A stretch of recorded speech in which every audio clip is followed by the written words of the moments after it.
पिला माने UG PG scholarship समस्ते चाहती एवं +3 फर्स्ट ईयर पढ़ंतु कि सेकेंड ईयर पढ़ंतु कि थर्ड ईयर पढ़ंतु कौनसी भी स्कॉलरशिप समस्ते चाहती। तेणु आमे देखिबा ए जो ओडिशा स्टेट स्कॉलरशिप अछि ओडिशा स्टेट स्कॉलरशिप रे गोटे बहुत इंपोर्टेंट स्कॉलरशिप दिया जाउछि जोटे कि आरंभ होइछि एवं ए जो नुआ पोर्टल देखि पाउछ एवं मोहन चरण माझी हमर चीफ मिनिस्टर एवं उप मुख्यमंत्री अच्छंती दी जण। तेणु एठी आमे देखिबा स्कीम्स जो अपलोड हेची से स्कीम भितरु आज नुआ ओडिशा जोटा कि नुआ ओ स्कॉलरशिप सेटा को देखिबा पिला माने सेटा मध्ये आसीबो तार भलो भाबरे बुझिबा कोन कोन तार अछि। तेणु आमे कोन करिबा ना व्यू डिटेल्स को जिबा नुआ ओडिशा व्यू डिटेल्स गेकरी जो गाइडलाइंस डॉक्यूमेंट को डाउनलोड करिबा गाइडलाइंस डॉक्यूमेंट को डाउनलोड करिकरी आमे देखिबा कौन कौन अच्छी देखो पिला माने आमे डाउनलोड कर सारे एवं एठी देखिबा जे ए जो नोटिस आसीची से नोटिस माने तमर भी आसीबो एथर एवं नुआ ओडिशा बा नुआ ओ स्कॉलरशिप जोटा कि कौन ना फाइनेंशियल असिस्टेंट टू स्टूडेंट्स छात्र छात्री माननकु गोटे फाइनेंशियल बा आर्थिक सहायता दिया जिवो। कहा को दिया जिवो ना रेगुलर डिग्री कोर्स जो माने करचंती +3 फर्स्ट ईयर हो सेकेंड ईयर हो थर्ड ईयर हो कि पोस्ट ग्रेजुएशन जो माने करूचंती फर्स्ट ईयर सेकेंड ईयर जो माने भी पीजी ठीक अच्छे कोटी कर गवर्नमेंट इंस्टीट्यूशन करूचंती कि गवर्नमेंट एडेड इंस्टीट्यूशन करूचंती प्राइवेट रे करूचंती संस्कृत कॉलेज रे करूचंती प्राइवेट रे करूचंती जोठी भी करंतु किंतु जदि तमे साम्स थ्रो रे माने साम्स थ्रो रे एडमिशन नैचो student academic management system SAMS through रे एडमिशन नैचो ताले तमे एटा पाइबो। तेणु अप्लाई करने को पड़ो। तेणु केमती कौन मुझे कहीदे अंडर ग्रेजुएट स्टूडेंट पाई पोस्ट ग्रेजुएट पीजी पाई annual scholarship every eligible male student माने पुओ पिला माने केते टंका पाइबे 9,000 टंका पर ईयर प्रत्येक वर्ष पाइबे एवं झील माने केते पाइबे 1,000 अधिक 10,000 टंका पर ईयर पाइबे ठीक अच्छे। एससी एसटी कम्युनिटी आउ टिके अधिक पाइबे जो माने एससी एसटी कम्युनिटी अच्छंती जो मानकर पिला माने कंस्ट्रक्शन वर्कर अच्छा जमती कालिया स्कॉलरशिप माने कंस्ट्रक्शन वर्कर्स माने निर्माण स्कॉलरशिप अच्छी से भाई भाव में कंस्ट्रक्शन वर्कर्स अच्छा किंबा कम्युनिटी एससी एसटी कम्युनिटी अच्छा से स्कॉलरशिप में मेल को 10,000 टंका मिलिबो फीमेल को 11,000 टंका मिलिबो ठीक अच्छे। आउ से माने कालिया स्कॉलरशिप पाउ नथिबे नहीं कि कालिया स्कॉलरशिप पाउ नथिबे सेही मान कथा कहउची रेसिडेंट सर्टिफिकेट थिबो आ स्टूडेंट मास ऑफ एनरोल्ड से माने एडमिशन करिथिबे यूजी रे पीजी रे नहीं कि से माने यूजी माने +3 रे एडमिशन करिथिबे आ साम्स थ्रो रे एडमिशन करिथिबे ताल जाके हायर एजुकेशन डिपार्टमेंट तांको दबो ठीक अछि। स्टूडेंट्स जो माने कालिया स्कॉलरशिप पाउचंती से माने एलिजिबल नुहे बारंबार लिखाउची आ स्टूडेंट्स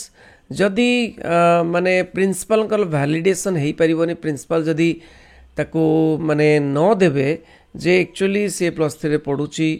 पिलाटी बोली जदि गोटे वैलिडेशन न देबे ताहले से पाई परिबो नाही। तेणु एक्सक्लूजन को माने एटा पाई परिबे नाही जो बापा माँ माने जो पिलांक बापा माँ माने माने टैक्स पेमेंट करूचंती इनकम टैक्स पेमेंट करूचंती से माने पाई परिबे नाही। आउ जो स्टूडेंट माने पेरेंट्स कोटी एम्प्लॉय अछंती तो बापा कि माँ गवर्नमेंट रे चाकरी करचंती सेंट्रल गवर्नमेंट चाकरी करचंती पीएसयू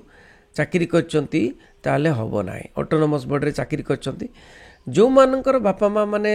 चाकरी करि नांती सेमती स्टेट गवर्नमेंट सेंट्रल गवर्नमेंट रे सेही माने पाइबे एवं बेसिकली गरीब पिला माने बहुत पिला माने अछंती जो माने कि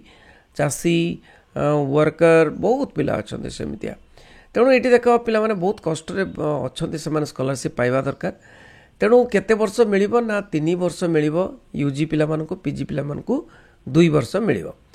आ केबे माने फर्स्ट ईयर हेतिले 3 वर्ष पाइबे आ सेकेंड ईयर हेतिले 2 वर्ष पाइबे +3 आर्ट स्टूडेंट जेमति कि 2022-23 रे एडमिशन करथियो 2 वर्ष पाइबो तो 23-24 रे एडमिशन करले भी 24-25 26-27 सेमति पाइबो सेकेंड आ थर्ड वर्ष रो पाइबो आ फर्स्ट वर्ष रो पाइबो नाही काई ना अप्लाई कर नथिला केमति अप्लाई करिवो ना स्कॉलरशिप पोर्टल को जाइए अप्लाई करिया पड़ो डेट आसी ना डेट आसो पिला माने आउ तमे पाइबो पेमेंटा पाइबो डायरेक्ट बेनिफिट ट्रांसफर रे डीबीटी रे तुमरो बैंक अकाउंट को पैसा जमीज से पैसा पाइले भी तमे बहीपत्र किपर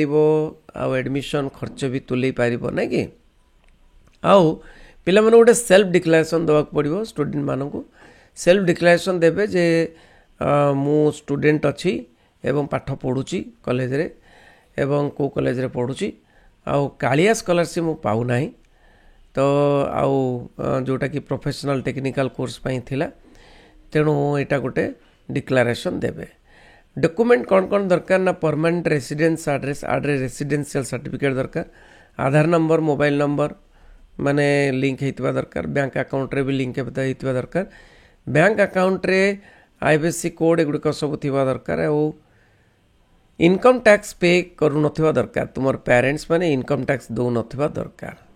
आ पेरेंट्स माने कोनोसी स्टेट गवर्नमेंट सेंट्रल गवर्नमेंट रे चाकरी करू नथिबा दरकार नहीं कि एतिकी नुआ ओडिशा बा नुआ ओ जो माने स्कॉलरशिप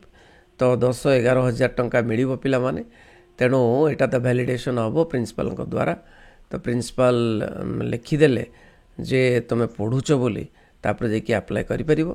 तो कॉलेज रे जो अच्छी आमर साम्स रे जो अच्छी तुम कंप्यूटर टीचर जी अच्छा तो से कंप्यूटर टीचर माने तुम जो अच्छा कंप्यूटर काम जी करती साम्स रे तांको देखा कले भी हो से तुमको बहुत सहायता करदे ठीक अच्छे तो नुआ ओ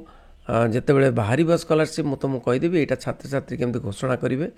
तो लिखे कौ जिला को ब्लॉक केते कौन ना कौन बयस कौन आधार कौन बापा ना कौन स्वामी जदि स्वामी ना कौन बर्तमान कौ विद्यालय पढ़ुची कौन करुच्चे सब लिखे बुझीगला तो कॉमन एप्लिकेशन फॉर्म रे प्रदान करथिबा बैंक अकाउंट नंबर तो जोटा कॉमन एप्लिकेशन फॉर्म रे देइछ bank account number bank name IFSC code एगुड़िक सब ठीक अच्छे एगुड़िक सब जमा करेंगे तेणु